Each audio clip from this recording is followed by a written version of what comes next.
To create copies and arrays in SketchUp, use the Move tool. Start moving an object, then press the Control key or Option key on a Mac to move a copy instead. In fact, you can toggle the option to make a copy on and off by tapping the modifier key.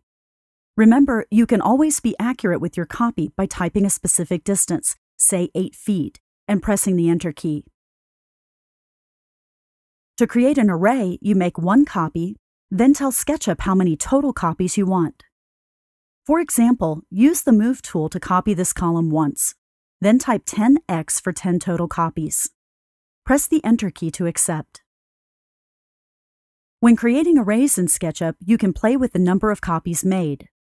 Select several of these columns and copy them once, then type 3x and press Enter. This isn't enough. Type 8x and press Enter. This is too many. Type 6x and press Enter and we have the right number of columns. Be aware, however, that as soon as you pick another tool or perform any other action in SketchUp, you can no longer affect the array. So make sure to finish your array before moving on. As you've seen, you can create an array by typing a number followed by the letter X. This multiplies the array outward and is called an external array.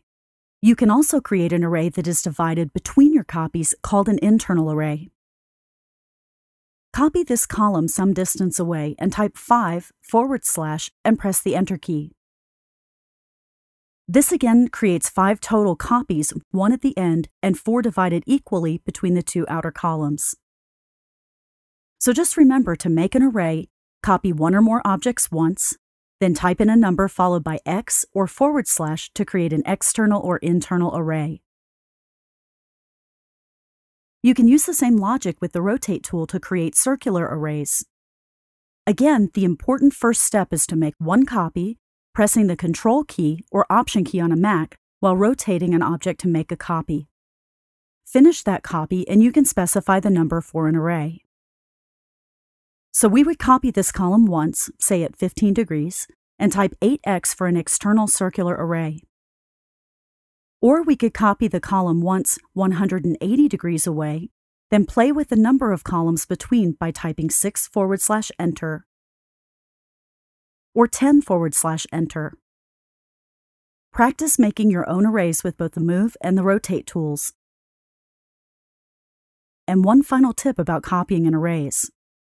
If you don't already know about components in SketchUp, we highly recommend that you learn about components and recommend that you bind your geometry together into a component before making copies and arrays. It will improve your efficiency and helps keep your file size smaller.